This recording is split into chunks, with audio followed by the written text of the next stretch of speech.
ज्ञानांजन शलाक्या चक्षुर्मीलितमेन तस्मै श्री गुरुवे नमः। परम गुरुवे नमः। परम्पराचार्य गुरुभ्यो नमः।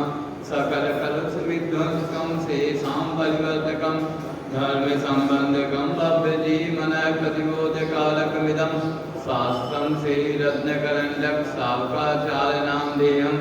अस्य मूलग्रंथकर्तारा श्री सर्वज्ञ देवा प्रदोत्तर ग्रंथकर्तारा श्री गंधर्देवा प्रतिगंधर्देवा तेषां वचोनुसार मासाद श्रीमद् आचार्य प्रभर श्री आचार्य समंत भद्रदेवैर्विष्टं मंगलम भगवान वीरो मंगलम गौतमो गणी मंगलम कुंद कुंदाब्जो जैन धर्मोस्तु मंगलम सर्वमंगल मांगल्यम सर्वकल्याणकारकं प्रधानं सर्वधर्माणां जैनं जयतु शासनं कोटिशतं द्वादशैव कोट्यो लक्षाणि शीतस्तधिकानि चैव पञ्चाशदष्टौ च सहस्रसङ्ख्यामेतच्छतं पञ्चपदं नमामि।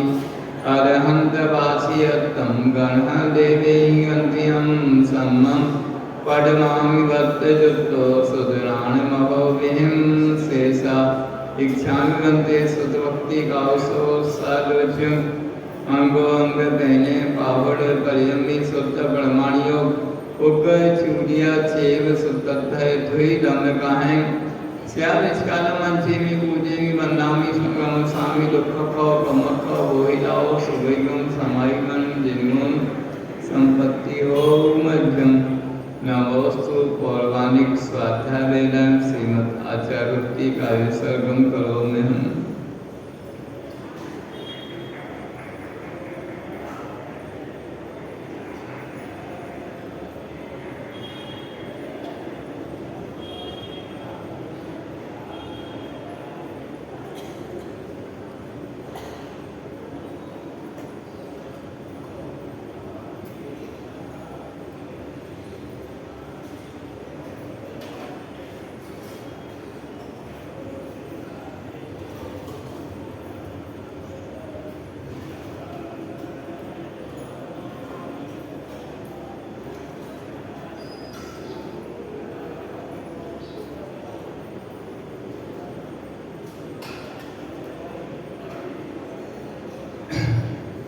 सुत जलधि पारगेभ्यः सुपरमधुविभावना पटुमतेभ्यः सुचरितपोनिधेभ्यो नमो गुरुभ्यो गुणगुरुभ्यः।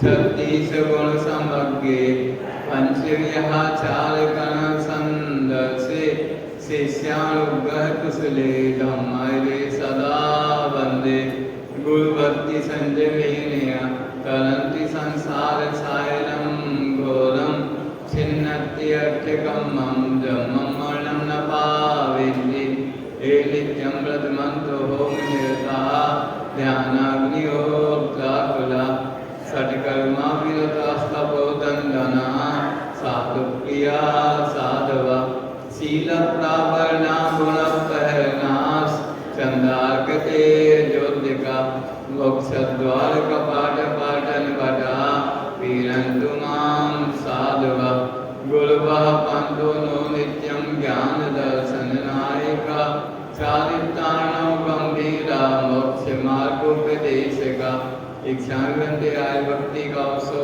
सालुच्यं सम्मणा सम्यदं सन सम्यचरित्रयुक्तानं पंचविहाचारणम् आर्यम् आयरादिसुगाणोपदेशयानम् उवध्यायां कियमपालयानं शब्दसाहुलं स्यानिष्कालमञ्चेवि पूजेमि वन्दामि नमसामि दुःखको कमको वोहिलाओ सुगैगुण समायमन जिनगुण संपत्ति हो मध्यम नमः श्री वर्धमानाय निर्दोषकलिलात्मने सालोकानां त्रिलोकानां यद विद्यादर्पणाय ते।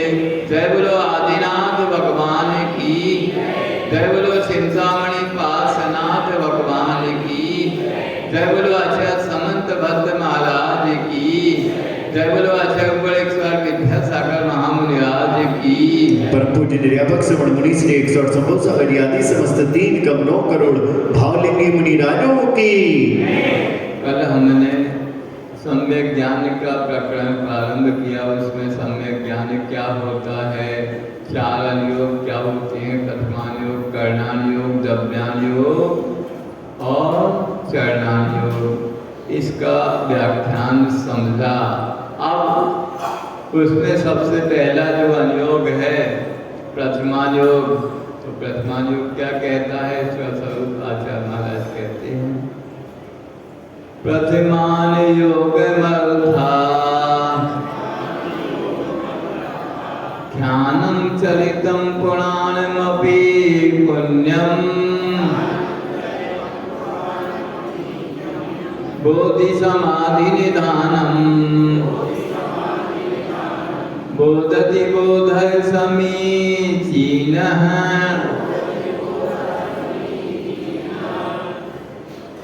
प्रतिमान योगमर्धाख्यानं चरितं पुराणमपि पुण्यं बोधि समाधि निदानं बोधति बोधः समीचीनः।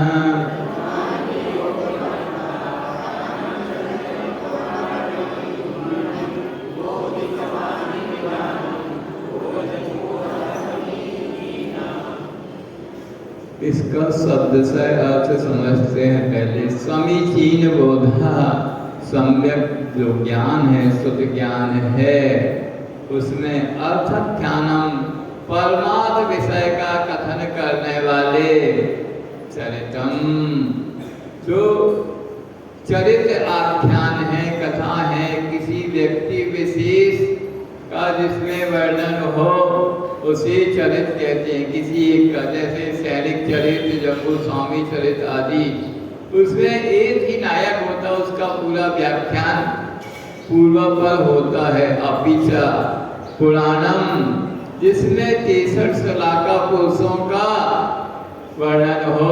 63 सलाका पुरुष अभी आपने 2-3 दिन पहले समझे थे ना, 9 नारायण, 9 गति नारायण, 9 बलभद्र, 24 तीर्थंकर और 12 चक्रवर्ती, जिनमें इन 63 सलाका महापुरुषों का वर्णन हो वह पुराण कहलाते। उनकी कथा का जिसमें वर्णन हो। पुण्यम, जो पुण्यवर्धक हैं। कैसे, किसके लिए? मान लो एक वक्ता वर्तमान योग सुना रहा है और बहुत सारे लोग सुन रहे हैं, तो दोनों के लिए वह पुण्यवर्धक है, उनके हृदय को पवित्र करने वाली है। और क्या है प्रथम योग की कथाएं? बोधि समाधि निधानम, बोधि का भी निधान है और समाधि का। बोधि क्या है?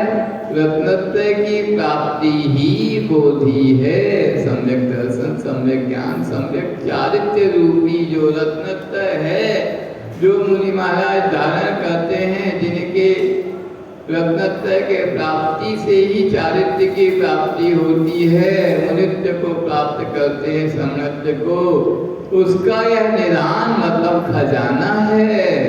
और समाधि मतलब अपने समता को धारण करना, परिणामों में साम्य लाना, अथवा धर्म ध्यान और शुक्ल ध्यान की प्राप्ति का ही खजाना है। कौन? यह प्रथमान योग को जो जानता है उसको यह सब अपने आप मिल जाता है। प्रथमान योग की कहानियों के माध्यम से हमें अपने जीवन में यह आदर्श मतलब दर्पण का कार्य करते हैं प्रथमान योग की कथाएं। क्योंकि हम आगम के गूढ़ रहस्य, चाहे वह द्रव्यान योग के भाव हो, नए और प्रमाण का विषय हो, न्याय का विषय हो, अथवा कर्म सिद्धांत का विषय हो, अथवा करणान योग की गणितीय व्याख्या हो, हम आगम के उन गूढ़ रहस्य को बहुत अच्छे से नहीं समझ पाते। तो वही बात प्रथमान योग में कथाओं के माध्यम से हमें वही बात परोसी जाती है, कही जाती है, उसको हम बहुत सरलता से समझ लेते हैं। अब कोई आपसे कहे कि 5 पापों से दूर रहना चाहिए, तो 5 पाप हमने समझ लिए, कैसे दूर रहना चाहिए भी समझ लिया, फिर भी कोई 5 पापों से दूर नहीं रह पाता, नहीं होता। अब हमने वही बात पद्म पुराण में पढ़ी। देखो क्या रावण बहुत नीतिज्ञ था और बहुत अच्छा व्यक्ति था, बहुत ज्ञानवान था, नीतिवान था, बहुत निपुण था, राजनीति में निपुण था और धर्म में भी उसकी निष्ठा थी।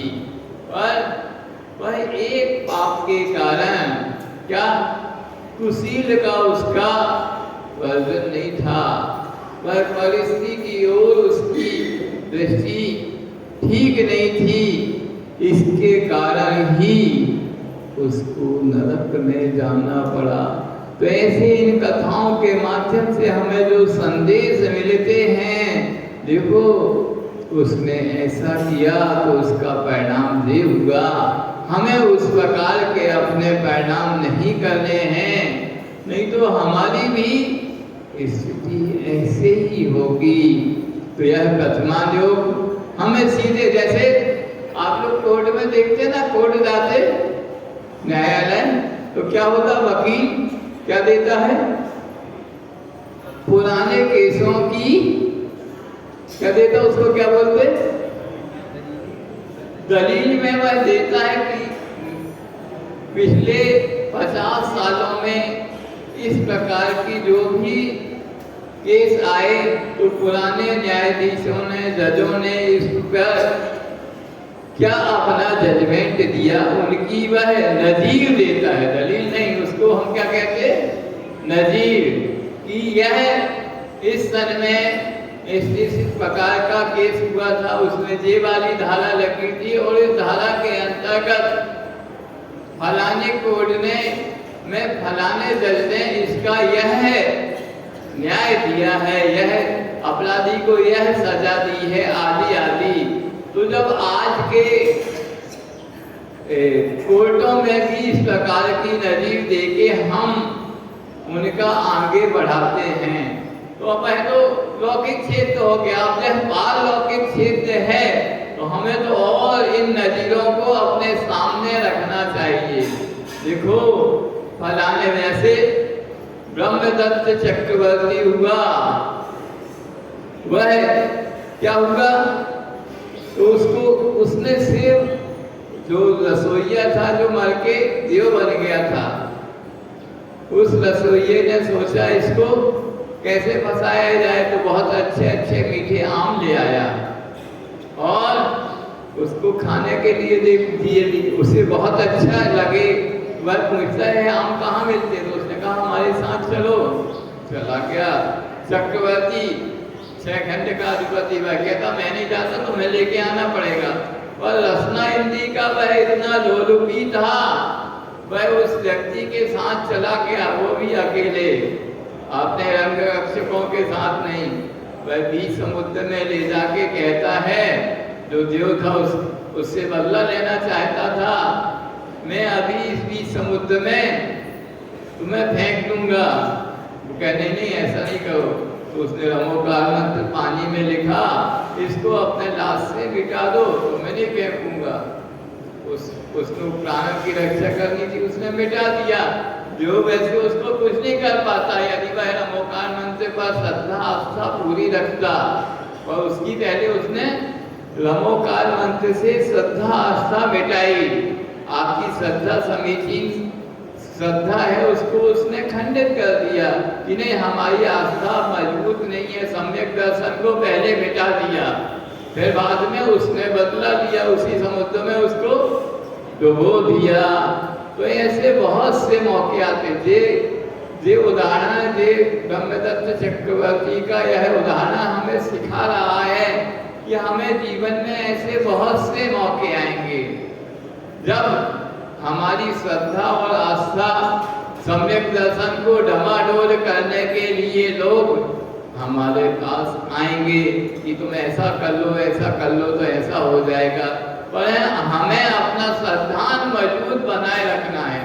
डमाडोल उसने कर दिया ब्रह्मदत्त चक्रवर्ती ने, तो उसको मरण मृत्यु हो गई, उसने देव ने उसको मार दिया। अगर वह डमाडोल नहीं करता तो देव नहीं, देव के इनमें भी आ जाते तो उनकी हिम्मत नहीं पड़ती। वो जिन्हें भगवान के सच्चे श्रद्धानी का वह कुछ बिगाड़ पाते। तो पहले उसने श्रद्धान को मिटाया कि तुम अपने देव शास्त्र गुरु या नमोकार मंत्र पर जितनी आस्था है, अब नमोकार मंत्र आप कुछ भी जपते रहो तो कोई भी कुछ बिगाड़ नहीं सकता है। उसने कहा हम पहले इसकी आस्था, उसी आस्था को खंडित करते हैं, वह खंडित हो जाएगी तो हमारा काम बहुत सरलता से हो जाएगा। हम भी लोगों की, हम बहुत भोले वाले रहते ना, लोगों की छोटी छोटी बातों में आ जाते हैं। महिलाएं तो बहुत जल्दी आ जाती, चाहे जब आता खबर कि कोई आया घर में, सुनो क्या अपना सोना निकाल दो पूरा, क्या करेंगे, दूना हो जाएगा, हम अभी दूना कर देंगे, ऐसे ही कहते ना। अब महिलाओं ने कहा रे इतनी देर में सोना दूना हो जाएगा। हमारे यहाँ जो हमारे पतिदेव हैं वे दिन रात मेहनत करते, कुछ नहीं थोड़ी बहुत कमाई होती है, हमारे पास 1 किलो सोना है, अभी दूना हो जाएगा, 2 किलो हो जाएगा, घर बैठे बहुत कमाई हो जाएगी। ठीक है वो दे देते हैं बोले भाले बन के। पता चला वो सोना भी गया, वह नकली कुछ का कुछ पकड़ा गया। ऐसा होता है। तो वर्तमान युग में ऐसी कहानियां, कथाएं कपोल कल्पित नहीं है वर्तमान युग। एक बात आप समझ लो, आप लोग जो उपन्यास देखते हैं, फिल्में देखते हैं, वहाँ तो कल्पनाएं हो सकती हैं, पर वर्तमान युग में जो कथन किया जाता है, चाहे वह रामचंद्र जी के लिए पद्म पुराण लिखा गया या सैनिक चरित्र लिखा है या कोई भी लिखा गया हो, उसमें उनके जीवन में जो जो घटनाएं घटी हैं, उन घटनाओं का अक्षरशः वर्णन उनमें से होता है। क्योंकि वो घटनाएं क्या होती, जैसे राजा सैनिक भगवान महावीर के समोषण में गए। अब भगवान महावीर के समोषण में राजा सैनिक प्रमुख श्रोता के रूप में विराजते हैं और उन्होंने भगवान महावीर स्वामी से समोषण में 60,000 प्रश्न किए। वह 60,000 प्रश्न में से बहुत से प्रश्न वर्तमान युग संबंधी होंगे और उन्होंने चाहे आदिनाथ भगवान या भरत चक्रवर्ती या फिर अपना स्वयं सैनिक महाराज का चरित्र अथवा कोई भी ऐसे प्रश्न किए होंगे, उन प्रश्नों के उत्तर में भगवान ने जो उनका स्वरूप देखा है, चाहे आदिनाथ भगवान की उत्पत्ति हो या सैनिक का चरित्र हो या पद्मने चरित्र हो, जम्बू स्वामी का चरित्र हो, वह जैसा उन्होंने देखा वैसा उन्होंने दिव्य ध्वनि के द्वारा प्रसारित किया गया। क्योंकि भगवान केवल ज्ञान के धारी होते हैं। वह भले अतीत की घटना हो, पर वह उन्हें सामने बिल्कुल ऐसे दर्पण में कोई प्रतिबिंब झलकता है, ऐसे पूरी घटनाएं झलकती हैं।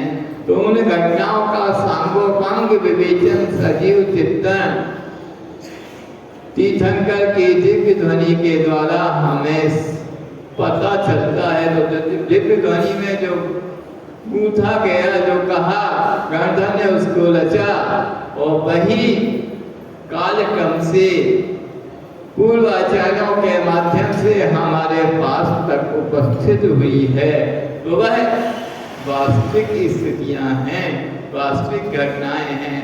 उपन्यास में तो कुछ कल्पना की जाती है, उसको बढ़ा चढ़ा के विवेचन होता है, पर यहाँ पर वर्तमान युग में वह वास्तविक कथन हमें देखने में आता है।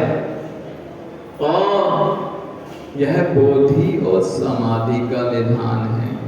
चरित्र किसी एक व्यक्ति का जिसमें पूरा का पूरा विवरण हो।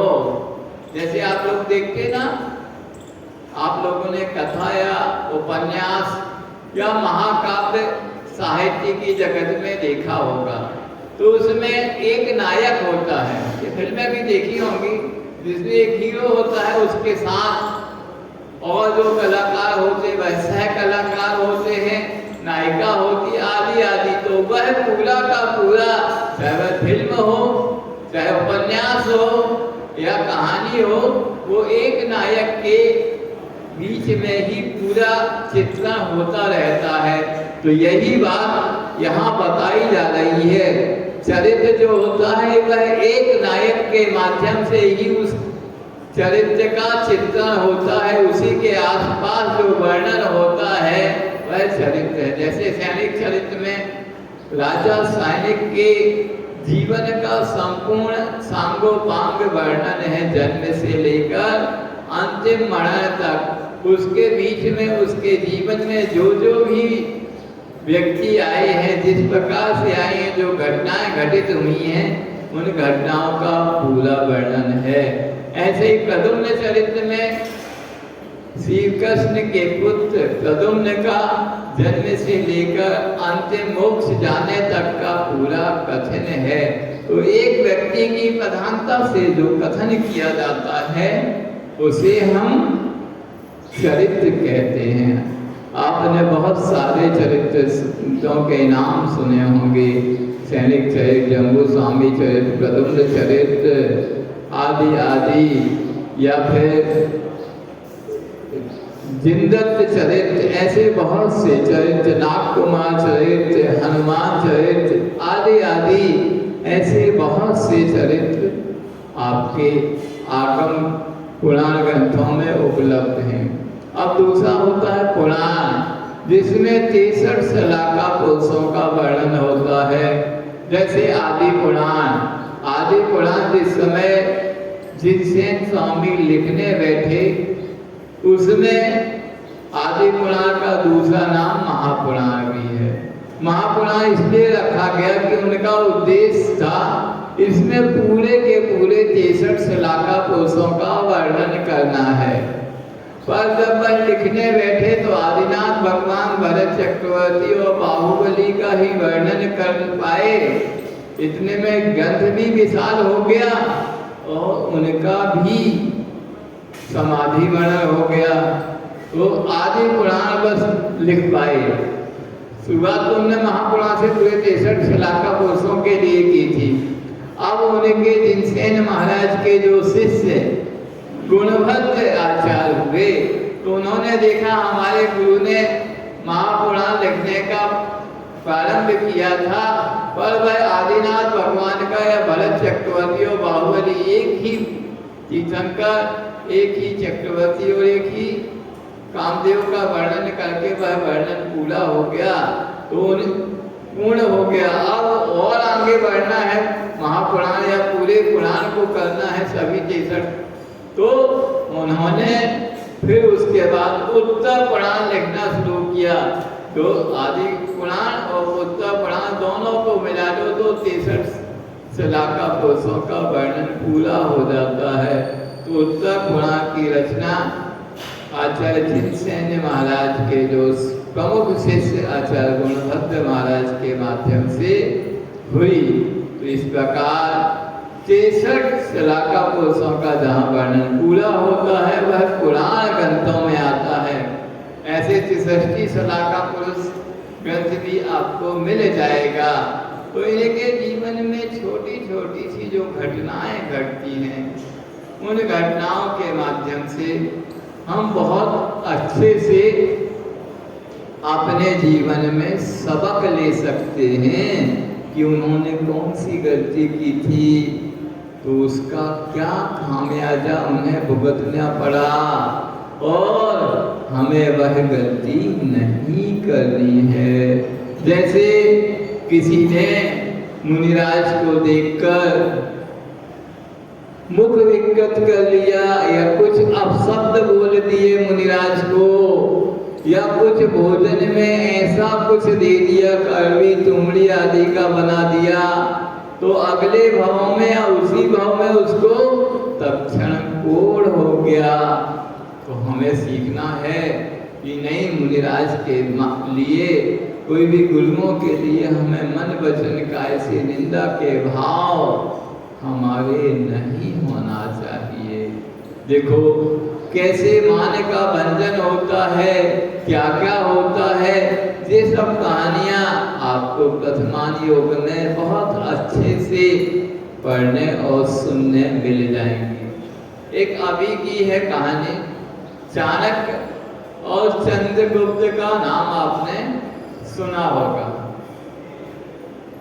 चाणक्य जब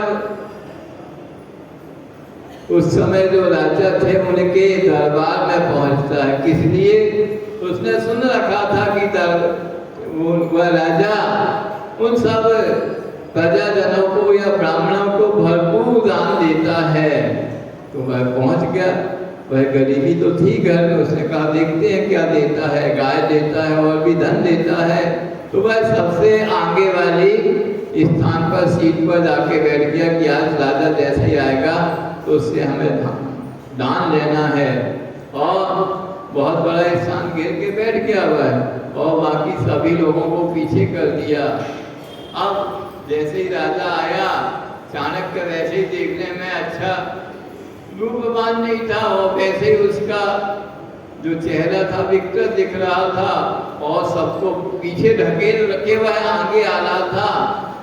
उसके इस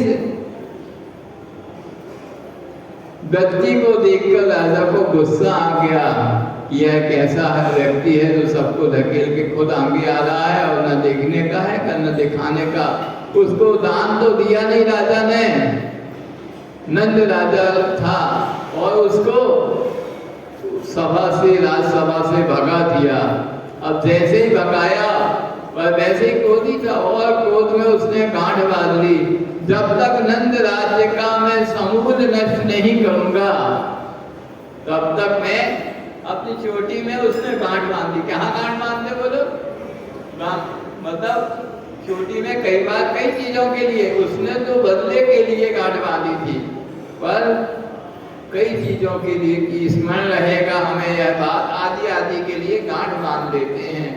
और चोटी भी गुरुजी अच्छे से बताते इसलिए रखते थे पहले विद्यार्थी जन कि नींद आती तो नींद नहीं आए तो अपनी चोटी को ऊपर कोई चीज में बांध देते थे, नहीं समझे? अब अपनी सिर में जो चोटी उसको शिखा भी बोलते हैं, उसको कहीं ऊपर बांध दिया और पढ़ने बैठ गए। थोड़ी सी नींद आएगी तो झोंका आएगा, तुरंत यहाँ चोटी के नीचे जो अपना माथा है, मगज है, उसमें ठनका लगेगा तो नींद अपने आप चली जाएगी। तो इसलिए विद्यार्थियों के लिए चोटी बांधना गुरुकुल आदि में अनिवार्य था। तो यहाँ चाणक्य ने चोटी में गांठ बांध ली कि जब तक नंद साम्राज्य का समूल से नष्ट नहीं कर दूंगा तो मैं भी चाणक्य नहीं, और दरबार से निकल गया। अब वह दरबार से निकल गया, उसने तरह तरह की, क्योंकि बहुत उस समय का बहुत ही बुद्धिमान व्यक्ति था चाणक्य, उसने कहा अब नंद साम्राज्य का अंत कैसे करना है। तो उसने सोचा इसके लिए कोई योग्य व्यक्ति की तलाश करनी होगी। अब राज्य का नष्ट करने के पहले वह राजा की खोज करने घूमता है तो उसे चंद्रगुप्त मिलता है, और चंद्रगुप्त जब मिल जाता है तो उसके साथ वह थोड़ी सी टुकड़ी बनाता सेना की, लोगों को जोड़ता है, क्योंकि हर राज्य में उस राजा से असंतुष्ट लोग मिल जाएंगे। तो इस प्रकार राज्य से जितने भी असंतुष्ट थे और आसपास सीमांत प्रदेशों के जो जनता थी, जो दुखी थी, उनकी एक टुकड़ी बना के सेना की टुकड़ी बना ली और उसको सबको प्रशिक्षित किया, अच्छा शस्त्र से प्रशिक्षित करके वह अब नंद राजा के यहाँ हमला बोलता है। वह सीधे कहाँ? पाटलिपुत्र में आक्रमण करता है और पाटलिपुत्र में जो नंद राजा की सेना उसको परास्त कर देती है। चाणक्य और चंद्रगुप्त दोनों प्राण बचा के भाग रहे थे और अपना दूसरा वेश धारण कर लिया जिससे कोई पकड़ न ले। और अब 1 2 3 दिन भागते छुपते छुपते वह जब एक जगह ऐसी जगह पहुंचे, उन्हें भूख और प्यास बहुत सता रही थी। एक बुढ़िया की झोपड़ी में पहुंचे वह, तो बुढ़िया की झोपड़ी से में जाके बोलते हैं कि हम लोगों को बहुत भूख और प्यास लग रही है, कुछ मिलेगा क्या? बुढ़िया बहुत दयावान थी, वह नहीं जानती कौन है, पर फिर भी पहले के जमाने में लोग ऐसे होते थे, उनके लिए अतिथि देवो भव, कोई भी अतिथि आए देव के समान है, उसको वह अच्छे से भोजन पान कराते थे। बुढ़िया ने भी कहा हाँ आ जाओ, अच्छे से पानी पिलाया, और फिर जो घर में खीर बनी थी बिल्कुल अभी गर्मा गर्म तैयार हो रही थी, उसको उनके लिए थाली में परोस दिया। और वह भी भूख के मारे बहुत दिन से व्याकुल थे, 2-3-4 दिन निकल गए थे। वह भी जैसा भूखा ना बिल्कुल थाली में टूटता है, वैसे ही वह भी टूट पड़े। जैसे ही उनने खीर खाने को प्रयास किया, हाथ डाला तो हाथ भी जल गया, और मुख में रखी तो मुंह भी जल गया।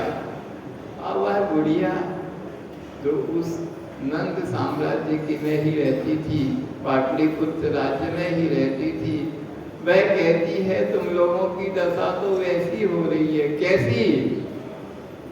जैसे वो चाणक्य और चंद्रगुप्त की हो रही है। वे थे दोनों चाणक्य और चंद्रगुप्त ही, पर बुढ़िया क्या जाने वो चाणक्य हैं चंद्रगुप्त हैं। वह कहती तुम लोगों की दशा तो वैसी ही हो रही है। अब चाणक्य की जो चोटी थी वह खड़ी हो गई, बुढ़िया हम लोगों की बात कर रही है, जरूर कुछ बुढ़िया कोई नया सूत्र दे देगी। देखो मैनेजमेंट वालों, पुराने लोगों के पास भी मैनेजमेंट के अच्छे अच्छे प्रबंधन के गुण रहते हैं। अब चाणक्य बिल्कुल कान खड़े करके सुनने लगता, क्या बोले? वह पूछता है बुढ़िया से कि चाणक्य और चंद्रगुप्त क्या गलती कर रहे? अरे उनको जरा भी अक्ल नहीं है, क्या नहीं है, वो सीधे राज्य की राजधानी में ही हमला कर रहे। वैसे तुम लोगों की दशा है, तुम सीधे, तुम लोगों को खीर खाना तो साइड की किनारे से ठंडी ठंडी करके खाओ, तुम लोग बिल्कुल बीच में खा रहे हो तो वहां तो गर्म होगी। वैसे ही चाणक्य और चंद्रगुप्त की दशा है, वह सीधे राजधानी पर हमला कर रहे, तो ऐसे थोड़ी विजय मिलेगी, वहां तो हार का ही मुख देखना पड़ेगा। यदि तुम्हें राज्य पर विजय प्राप्त करनी है तो सीमांत प्रदेशों पर ही, जो सीमा से लगे हुए प्रदेश हैं, धीरे धीरे उन पर हमला करके उन पर कब्जा करना चाहिए। और धीरे धीरे जब तुम्हारी शक्ति बढ़ जाए तो राजधानी पर कब्जा करना चाहिए। ऐसा चाणक्य को करना चाहिए, वह गलती कर रहा। अब चाणक्य को बुढ़िया की यह बात से पूरी की पूरी कूटनीति की बहुत बड़ी शिक्षा मिल गई, राजनीति की। तो सोचो कहानियों से किस प्रकार की शिक्षा मिल सकती है। कोई सोच सकता था? कहाँ गए चाणक्य और चंद्रगुप्त युद्ध में बहुत पालन। चाणक्य तो अपने आप में बहुत कूटनीतिज्ञ माना जाता है, पर युद्ध नीति का एक इतना सरल फार्मूला भी उसके पास नहीं था कि किस प्रकार युद्ध लड़े जाते हैं। एक बुढ़िया के थोड़े से दृष्टांत से, उसने तो खीर का ही दृष्टांत दिया, कोई बहुत बड़ा दृष्टांत नहीं दिया उसने कि नहीं खीर ऐसे खाई जाती है, बीचों बीच से खीर, क्योंकि अभी खीर के दिन भी चल रहे हैं। कड़वे दिन तो निकल गए, पर कड़वे दिन निकलने के बाद भी लोग गेहूं की खीर खाते रहते। तो वह कैसे खाई जाती है? तो इतने से कहानी से कितना बड़ा संदेश दे दिया। तो कहानी कोई छोटी मोटी भी हो सकती है, पर उसके अंतरंग में उस अंदर जो छुपा हुआ संदेश है वह बहुत बड़ा हो सकता है। उन संदेशों को हमें धारण करना है, उन संदेशों के माध्यम से ही हमारे लिए वह आत्म कल्याण के लिए बहुत बड़े साधन हो सकते हैं। और भारत में तो क्या दादी और नानी की कहानियां प्रसिद्ध हैं। यहाँ पंचतंत्र की और हितोपदेश की जो कहानियां हैं वह पूरे विश्व में पंचतंत्र की कहानियां प्रसिद्ध हैं। और पंचतंत्र की कहानियां जो विष्णु शर्मा की कहानियां हैं, वे विश्व के समस्त भाषाओं में उनका अनुवाद हुआ है। पंचतंत्र की कहानी ऐसी है कि एक राजा था और उसके 4 राजकुमार थे। चारों महामूर्ख थे। क्या थे? महामूर्ख थे। अब राजा सोच रहा है मेरा तो वृद्धावस्था धीरे धीरे आ रही है, अभी तो थोड़ा देर है, इन राजकुमारों को प्रशिक्षित करूं तो ये राज्य संभालेंगे कल के दिन। उसने अच्छे अच्छे गुरुओं की समय शरण में उनको भेज दिया, बड़े बड़े गुरुकुलों में भेज दिया, और वो तो कुछ निरक्षर भटकारा की रहे, अभिन नाम की चीज ही उनके सामने उपस्थित नहीं हो पा रही थी। अब राजा को बहुत चिंता हुई कि राज्य कौन संभालेगा मेरे बाद। तो राजा ने पूरे राज्य में मुनादी फिरादी की जो भी हमारे इस राजकुमारों को शिक्षित प्रशिक्षित कुशल बनाएगा, उसके लिए मैं अपने खजाने को खोल दूंगा, बहुत सम्मान करूंगा और लाखों मुद्राओं से उसे सम्मानित करूंगा आदि आदि। बहुत से गुरु अध्यापक आदि आदि जो इस कार्य में कुशल थे, वह सब राजा के दरबार में उपस्थित हुए। सबने अपना अपना प्रयास किया उन्हें कुशल बनाने का, पर वो कुशल बनने तैयार हों, वो तो बिल्कुल कुछ नहीं, सब थक हार के वापस चले गए। तब विष्णु शर्मा आए, उन्होंने कहा आप इनको हमें सौंप दीजिए, हम इनको बहुत अच्छे से कुशल बना देंगे। तो विष्णु शर्मा को उनको राजकुमारों को सौंप दिया गया। राजा ने विष्णु शर्मा ने उन राजकुमारों को छोटी छोटी कहानियों के माध्यम से शिक्षा दी। उन कहानियों को राजकुमार को एक बार सुनाता, 2 बार सुनाता, 3 बार सुनाता, राजकुमार वह कहानी याद कर लेते, फिर उनसे वह सुनता। इस प्रकार जब कहानियों के माध्यम से होता क्या है, हमें पूर्ण विषय में मन नहीं लगता। आपको कोई सीधे गणित पढ़ाने लगे, आप कहेंगे ऊपर से डाला है, विज्ञान ऊपर से डाला है। वही बात जब आपका अध्यापक गणित या विज्ञान का कोई कथन, स्टोरी या प्रयोग के माध्यम से आपको बताता, तो वह बात आपको रुचने लगती है। तो वैसे ही उन कहानियों के माध्यम से उन राजकुमारों में अब पढ़ने की रुचि अब जागृत हो गई, उन्हें पढ़ने में रस आने लगा। तो जो कहानियां उनको सिखाई थी, याद कराई थी, उनके माध्यम से अब विष्णु शर्मा इस कहानी का रहस्य क्या है, इससे क्या संदेश लेना चाहिए, हमें इससे क्या नीतिपरक शिक्षा ग्रहण करना चाहिए, यह शिक्षा भी धीरे धीरे वह देने लगा। और वह राजकुमार उनकी कहानियों के माध्यम से बहुत जल्दी शिक्षित और प्रशिक्षित हो गए, जिनको कोई नहीं सिखा पा रहा था। और कुछ ही महीनों में विष्णु शर्मा ने उन्हें शिक्षित प्रशिक्षित करके पूर्णतः कुशल बना के, राजनीति में कुशल बना के और समस्त विद्याओं में कुशल बना के राजा के सामने प्रस्तुत कर दिया। तो राजा सच में जिसको कोई नहीं सिखा पाया, आपने कैसे सिखा दिया। तो विष्णु शर्मा ने वह सब नीति कैसे सिखाई, वह उसको राजा को बता दी और कहा आप किसी भी तरह से परीक्षण लीजिए, आपके यह राजकुमार कुशल हो गए हर चीज में। तो उसी पंचतंत्र की बात चल रही थी। दुनिया जानती है कि पंचतंत्र किनका है, पर आज से 25-30 वर्ष पूर्व एक नया शोध आया है कि पंचतंत्र की जो कहानियां हैं वह जैनों के यहाँ से निकली हैं। वह भी पंचतंत्र भी जैन ही कहानियों का संग्रह है।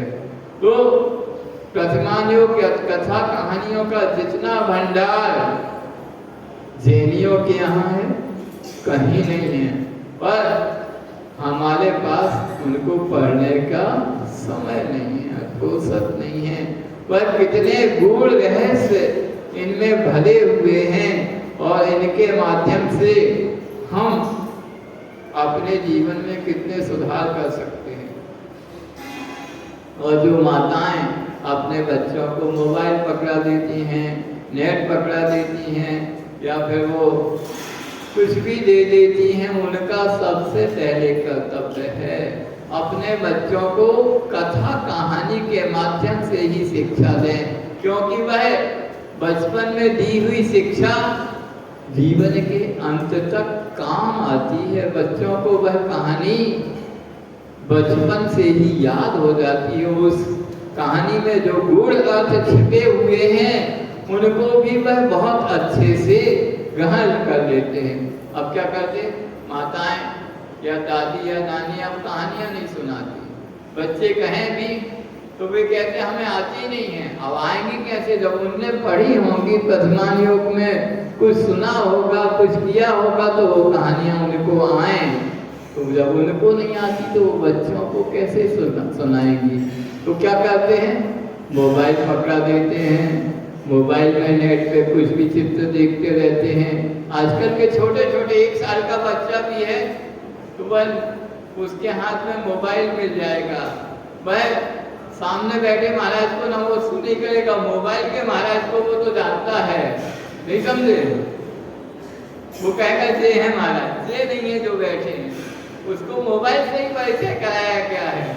वो सामने महाराज आएंगे तो उन्हें नहीं समझेगा कि ये महाराज हैं, मुनिराज हैं। वह जो मोबाइल में आते थे दिन भर रात देखता उनको तो समझता है। तो हमारी आभासी दुनिया कैसी हो गई है, हम रियल लाइफ से कितने दूर होते जा रहे हैं, हम रियल लाइफ में लिपटते जा रहे हैं। सोचो, तो हम यह प्रथमान योग की कथाएं जो बच्चों को सुनाना चाहिए, उनके जीवन में परिवर्तन के लिए, जीवन सुधार के जो सूत्र हैं, उनके माध्यम से कहाँ जो एक प्रकार से दर्पण है, बचपन से युवा, युवा से प्रौढ़ और प्रौढ़ से वृद्धावस्था तक पहुंचने में व्यक्ति के जीवन में कैसी कैसी परिस्थितियां आती हैं, और आपके जीवन में जो भी समस्याएं आए उनका हल प्रथमान योग में कथा कहानी में मिल जाएगा। क्योंकि आपके जो पुराण पुरुष हैं उनके जीवन में भी वही समस्याएं होंगी। 3 ही तो चीजें होती हैं, झगड़े की जड़ 3, जल, जोरू, जमीन। उन सब का समाधान उनके यहाँ भी वही झगड़े की जड़ थी, तो उनका भी समाधान उनने किया, तो अपन को भी वह समाधान बहुत आसानी से मिल सकता है। देखो, भरत और बाहुबली के बीच में युद्ध होने जा रहा है, सबने समझ लिया युद्ध को टाला नहीं जा सकता, दोनों को समझाया गया, दोनों मानने तैयार नहीं, और फिर भी उनने युद्ध, इतने समझदार थे दोनों के मंत्री कि दोनों को तो भेड़ना अब निश्चित है, दोनों भाई भाई हैं, दोनों चरम शरीरी हैं, कितने ही लड़ने भेड़ने इनका कुछ नहीं होना, इनको तो इसी भाव में मोक्ष जाना। चरम शरीरी मतलब उसी भाव में मोक्ष जाने वाले। अब उन्होंने सोचा, बहुत मंथन किया, इतना बड़ा युद्ध होगा, भगवान आदिनाथ के दोनों पुत्र, एक चक्रवर्ती, एक कामदेव है, भगवान स्वयं तीर्थंकर है, कितना लोकोपवाद होगा, क्या किया जाए, युद्ध तो हो रहा है, धुल तो रही है, पर फिर भी कितने बचाया जाए धुलने से। तो उन्होंने युक्ति सोची, इन दोनों को ही लड़ने दिया जाए, बाकी सेना चाहे बाहुबली के पक्ष की हो चाहे भरत चक्रवर्ती के पक्ष की हो, दोनों सेना नहीं भिड़ेगी, दोनों में जिसकी जीत हो गई वह जीत गया। तो दोनों से बात की गई कि युद्ध में आप दोनों की तो हार जीत होनी है, जिसकी भी हो, पर सेना को क्यों लड़ाया जाए, आप लोगों का तो कुछ नहीं होना, आप दोनों चरम शरीरी हैं, तो युद्ध कुछ ऐसा बनाया जाए जो आप दोनों के बीच में हो। दोनों ने सहमति दे दी, ठीक है। तो एक जल युद्ध, एक मल्ल युद्ध और दृष्टि युद्ध की परिकल्पना की गई, और दोनों को बताया, दोनों तैयार हो गए। तो प्रथमान योग में ऐसी ऐसी गुत्थियां भी हैं जो उन्हें चुटकी में सुलझा दी। अब हम उन गुत्थियों को, हम उनसे शिक्षा लेके हम भी सुलझा सकते हैं। जो मैनेजमेंट के गुण हम यहाँ वहाँ सीखने जाते, वह सब प्रथमान योग में भरे हुए हैं। तो वास्तव में प्रथमान योग एक ऐसा है कि हमें उसके माध्यम से अपने जीवन में बहुत बोध की प्राप्ति होती है। तो सबसे पहले हमें यदि कोई आगम में प्रवेश करना हो, स्वाध्याय क्रम में प्रवेश करना हो, तो मैं तो सबको सलाह देता हूँ प्रथमान योग से ही प्रवेश करो। वो भी कोई बहुत बड़ा ग्रंथ नहीं उठाओ, पद्म पुराण से शुरुआत नहीं करो, वो तो बहुत बड़ा है। आदि पुराण या महापुराण से शुरुआत नहीं करो। कहाँ से? कोई एक चरित्र से करो। उनमें महापुराणों में बहुत सारे पात्र आ जाते तो भटकने का थोड़ी गुंजाइश होती है। तो जैसे आप लोग भोजन में पहले रुचिवर्धक भोजन देते ना, जिससे भूख खुल जाए। माताएं जानती हैं ऐसा भोजन परोसने के लिए थोड़ा चटपटा, थोड़ा रुचिवर्धक भोजन देते हैं, जिससे सामने वाले की भूख खुल जाए। तो सैनिक चरित्र एक ऐसा ग्रंथ है, बहुत रोचक ग्रंथ है। उसमें बहुत रोचक प्रसंग हैं। उसमें पाठक का, पढ़ने वाले का मन बिल्कुल लगा रहता है। तो ऐसे सैनिक चरित्र के अध्ययन से, स्वाध्याय से आप अपने स्वाध्याय को प्रारंभ करेंगे तो आपका उपयोग उसमें जरूर लगा रहेगा और आपको नित्य प्रतिदिन पढ़ने की रुचि अपने आप जागृत होगी, अपने आप आपकी भूख खुल जाएगी। फिर आप बड़े बड़े ग्रंथों को भी सहजता से पढ़ पाएंगे।